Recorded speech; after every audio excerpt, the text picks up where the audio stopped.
Our current society isn't working anymore. It's time for a change. It's time for a transition. But where do we go from here? Some may say it should be a different kind of ism. We should move away from capitalism and move towards socialism or communism or any kind of ism. But we know that this one isn't working. But in the midst of this conversation, I question how our ancestors live. I don't think that they operated off of any isms. They worked as one. So what does it look like to move forward? I'm thinking about this today because today is Easter and my partner wanted to go to church today. Of course, we had to find one that was queer friendly, and thankfully we did. And I was pleasantly surprised because the priest shared a different perspective on the story of the crucifixion and resurrection of Jesus. He first asked, "Who's a part of the story?" And then he asked, "Who's been left out of the story?" As many of us were thinking of answers and shouting out answers, there was one in particular that he was looking for: the children. And as someone who's been studying to be an educator, or was studying to be an educator when I was in university, I agree. It's exactly why I'm on YouTube, is because I'm constantly thinking about the next generation. But also, as someone who's a part of an older family, as my dad in his mid 80s, my mom in her mid 70s, and my Lola just celebrating her 94th birthday on March 17th, and generally who just grew up with elders. Because my mom is a caretaker, I was surrounded by folks who were older than 60. And so I feel like that's another group that wasn't included in the story. And so then that made me think about a certain section in my new Bible called Conversations with God by Neil Donald Walsh. And there's this particular section that I read and it just made so much sense, especially living in a current situation with my partner having now an 11-year-old kid. And so I was just making all these connections as to how to move forward as a society and also being a part of the generation that is, in my opinion, kind of midwifering, dueling, uh, and ushering a new kind of world, a new kind of society. And so then I started thinking about, where do we pull from? Where do we look to figure out what's worked and what hasn't worked? And again, thinking about our ancestors, whether it for our Filipino ancestors or just ancestors as human beings. But I also think about the communities and indigenous folks that are still here, alive, and well today. And so going to Conversations with God, the author scribed, because if you read the book, he's really just writing down the conversation that's being had. He calls these people highly evolved beings, aka Hebs. And so I just wanted to share this part of the book and just it be a potential direction that we can move in. And overall, I would love to hear your thoughts about it in the comments. And so I'm going to be sharing with you from this is a trilogy book. Again, it's called Conversations with God by Neil Donald Walsh. And this was written, and I just want to give context. This was written in, it says copyright 1997, 1998, and 2014. And so we're currently in 2026. So this is a combination of book 2 and 3. And so this part that I'm sharing with all of you is from book 3. And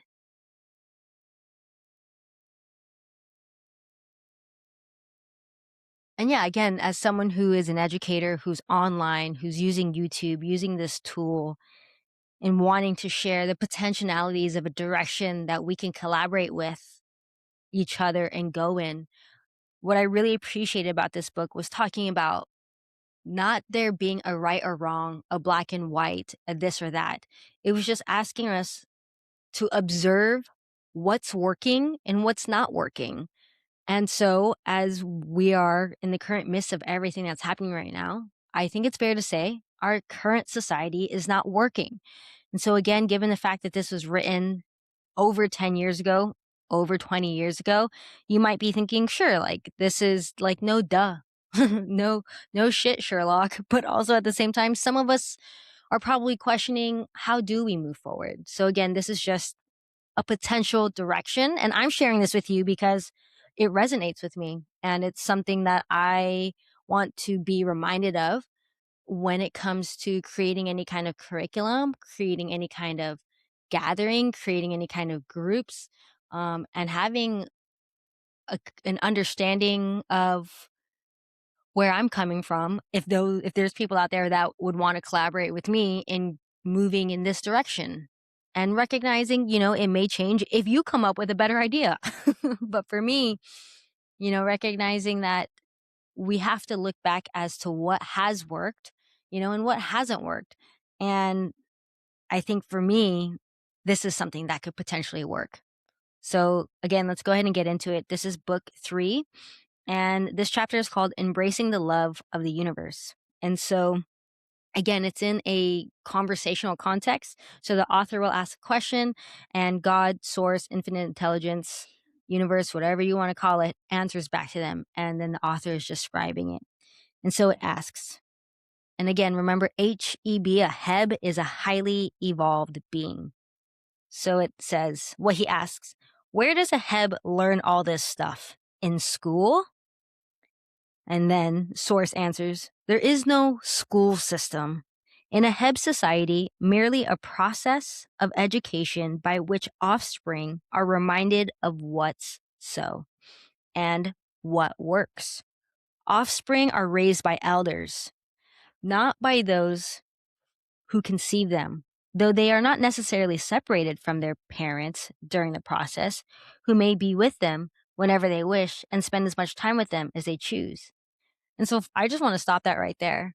Again, when the priest asked the question, who is being left out of the conversation? For him, in the direction that he was going on, was the children. For me, my answer was the elders. And I was thinking that these two particular groups of people in current society are unfortunately pushed to the margins. Like, we typically focus on young adults and everything from 18 to 65. And unfortunately, once you get past that point, at least in Western society, let's be specific, in Western society, you get pushed to the margins and then you become like invisible. And I say this because there's this person on Instagram who I follow. Her name is Sophia Chang. She's over 65, and her tagline, and she's over 65. She's a Korean Asian woman, and she's like, I've been invisible for a long time. And so that means I could do whatever the fuck I want to do, in which she does, and I hella appreciate. But again, I think about our elders, and I think about growing up in an older family, and I just think like, yeah, like we put so much emphasis on this middle part of life, and it's a big chunk. It's 2/3 of our life. But like, as children, and if and when we're lucky to become elders, like, I can't imagine what it feels like to not feel like I'm being considered, let alone able to contribute in the ways that I'd like to, especially after living all these years. And so again, this right here in itself, like, really think about it, y'all. Like, I'm bringing this to the table to think, and I say this being with someone who has a kiddo, like, I'm thinking about, wow, like how much of a difference it would be if our grandparents were around us, if our Lala and Lalos was around us. Obviously, conversation is different when you're an immigrant, but I know for a fact if we were to go back to the Philippines, this is how it is. That's what I'm saying. Like, in Eastern societies, like, it's not nor it's it's not weird, and it is normal if you're all living under the same roof. Like, it's not an odd thing to be living with your grandparents and to be living with your grandchildren. Like, it's something that it has been going on forever. But again, once we've come over here and immigrated over here, migrated over here, like, that is not how things are ran over here. And so we're kind of looked at differently when we're all still living under the same roof. If anything, you get shamed every time you go back to live with your parents. And for us, we're like, this is like normal, like, but we toggle that, first and second generation experience of where we came from and where we are today.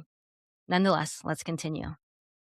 And I actually want to reread that last part, because if you think about it, just really think about it. If you're a parent right now and you knew that you had your parents around, your elders around, and surrounded by elders and people who've lived life, and you knew that they can take care of your kids while you went off to work or you went to go hunt and gather and do the things because you have the life force and the vitality to do that. And also for the elders to then pass on their wisdom to these kids who have now lived some life and have the patience and the compassion and empathy and just wanting to pass on the things that worked for them. Like, it totally makes sense to me that that would be a society that works. You know what I mean? Like, the kids being with the elders and the parents still being alive and present, but it's not this weird like ownership thing. It's again, it's like we're all here to just like work as one and to help each other out. So I'm going to read that last part again.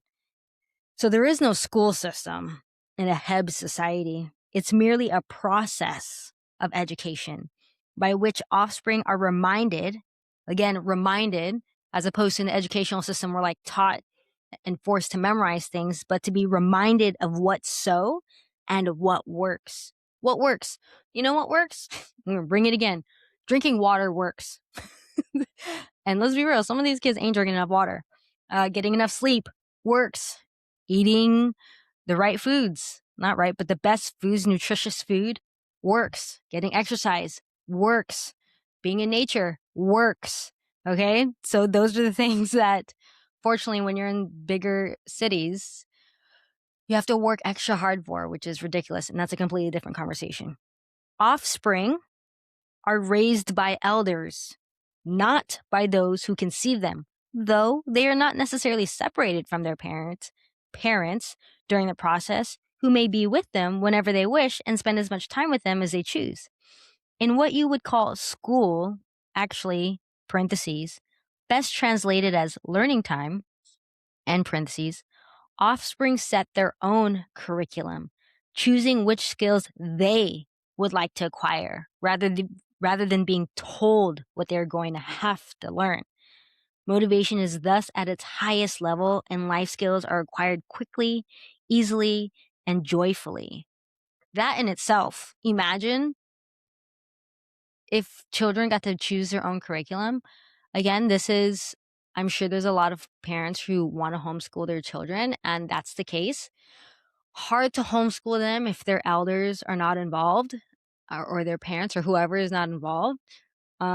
And then, of course, feeling resourced enough to be able to not even teach, guide, and be connected to those who are willing to support in teaching these skills based off of the children's own self-interested curriculum. And again, recognizing that their motivation is going to be at its highest levels, and those skills are going to be acquired easily, quickly, and joyfully, because it's things that they actually want to learn. The triangular code, these are not really codified rules, but this is the best term one can find in your language, is not something which is pounded into the young Heb, but something which is acquired almost by osmosis through the behaviors modeled for the child by adults. Unlike your society, in which adults model behaviors opposite to those which they want their children to learn, in highly evolved cultures, adults understand that children do what they see others doing.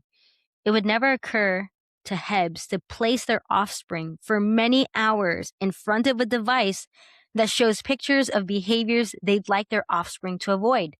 Such a decision would be, to a Heb, incomprehensible. So, of course, I'm sharing this as someone who is putting out content around outwitting your device and having a different relationship with our devices. Like, monkey see, monkey do to some extent. And exactly, it says right here, it would never occur to a highly evolved being to place their offspring for many hours in front of a device that shows pictures, because our imagination, you break up the word imagination, image, a device that shows pictures of behaviors they'd like their offspring to avoid. Such a decision would be, to a Heb, incomprehensible.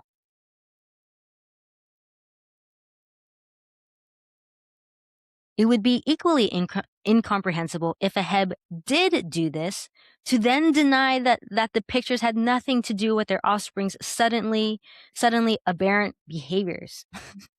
I will say again that the difference between Heb society and human society breaks down to one really very simple element, which we shall call truthful observation. So the simple element is truthful observation. So it's pointing out in itself. It said it would be incomprehensible to put an offspring in front of a device that shows these pictures, but then it would be equally incomprehensible if a Heb did do this and then denied that the pictures actually don't do anything to their offspring. Sounds a lot like something we know. In Heb societies, beings acknowledge everything they see. In human societies, many deny what they see. They see television ruining their children and they ignore it. They see violence and losing used as entertainment and deny the contradiction. They observe that tobacco harms the body and pretend it does not. They see a father who is drunken and abusive, and the whole family denies it, letting no one say a word about it. They observe that over thousands of years, their religions have failed utterly to change mass behaviors and deny this too. They see clearly that their governments do more to oppress than to assist, and they ignore it.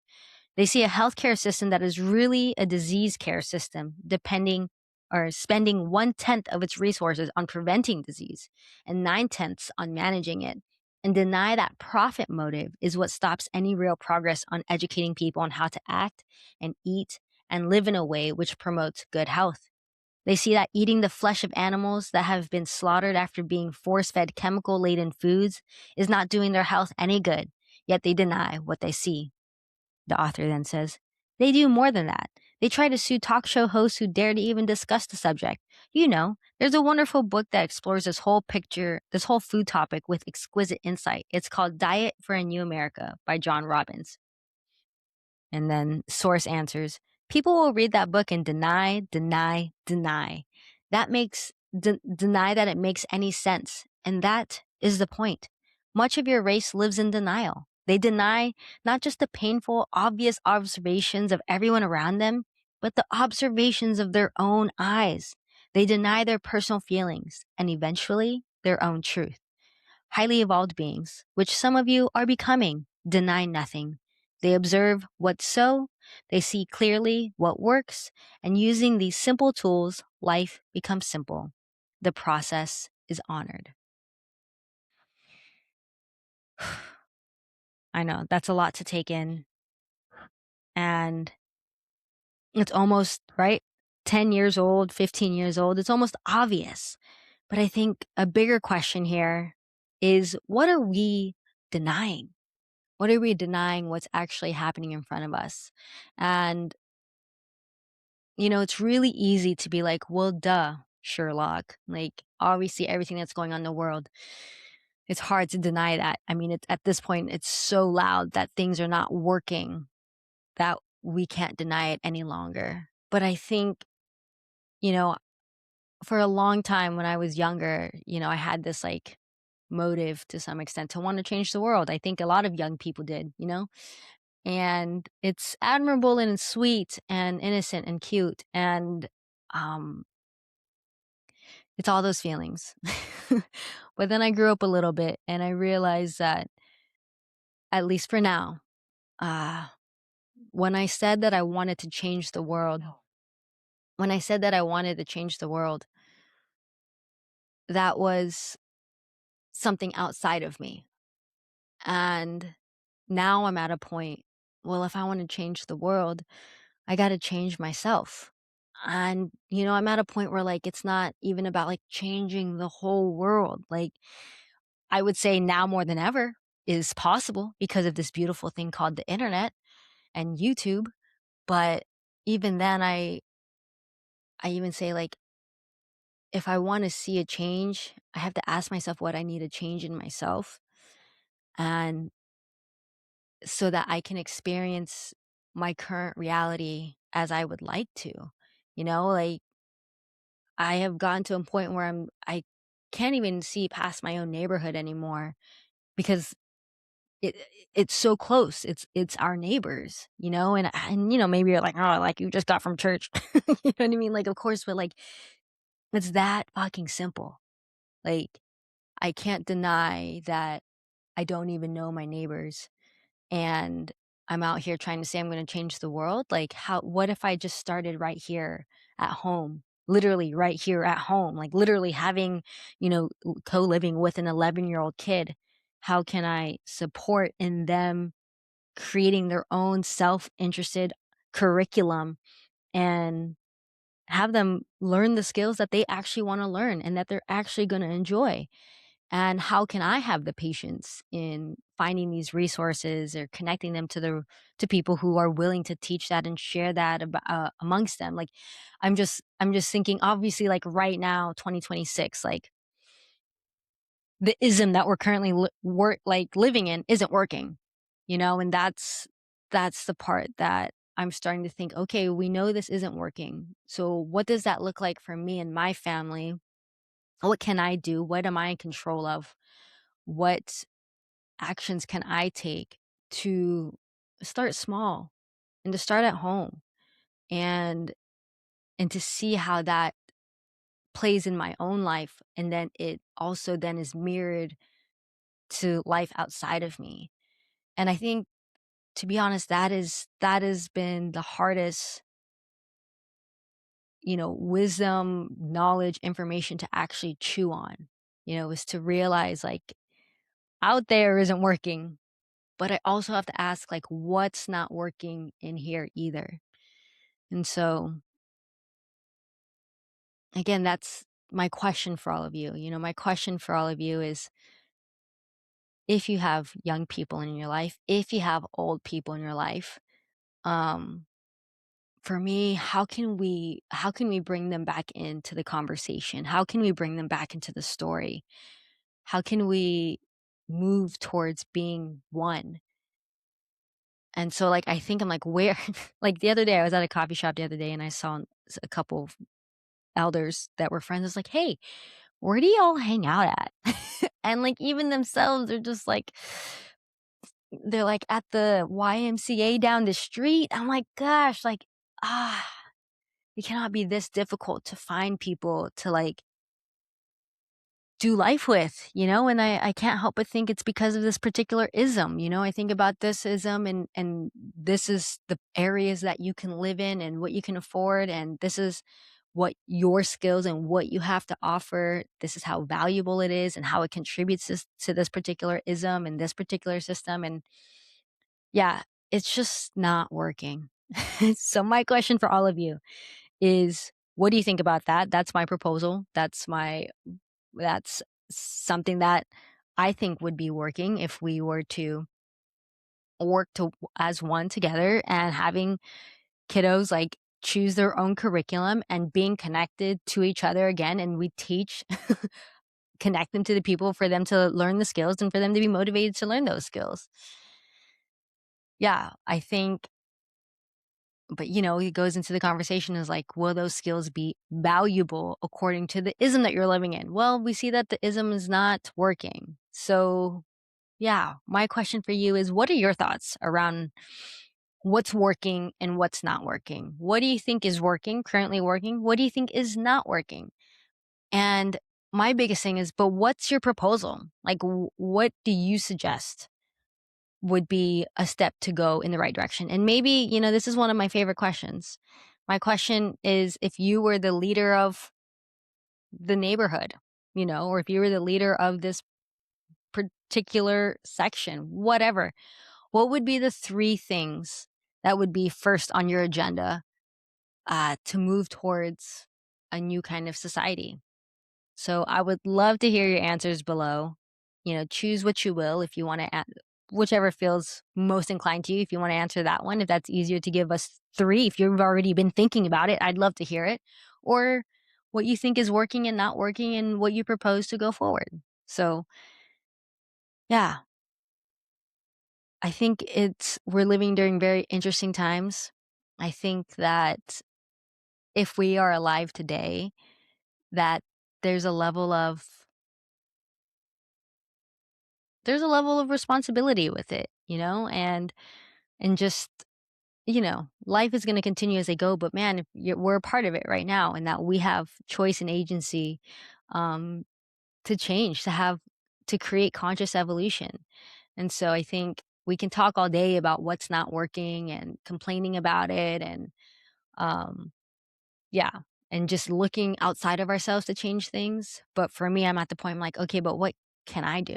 What can I do within my home and within my neighborhood and within my neighbors, to start seeing a change in that way? And that right there is really meaty to chew on. Like, that in itself is really meaty to chew on, to be like, okay, what does it look like to, like, literally do that in real time, and step outside of our comfort zones and actually take the action towards the world and reality that we want to experience. So I'm going to chew on that for myself. I hope that y'all, whatever you believe in or not, I hope that you had a good weekend, whether you believe in the story or not.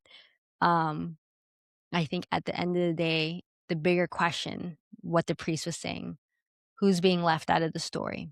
And more importantly, how are we contributing to the story?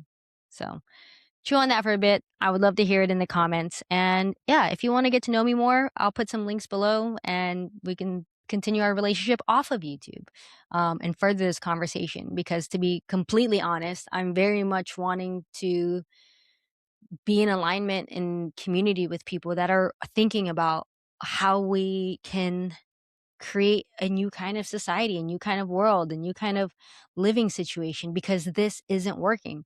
So I'm just going to say it. It is what it is. So, uh, if that's something that you're interested in, you just want to continue to get to know each other, let's go ahead and do that. And I'll leave all of that information in the description below. But other than that, hope y'all have a great day, and I'll see you all tomorrow for another video. Bye now.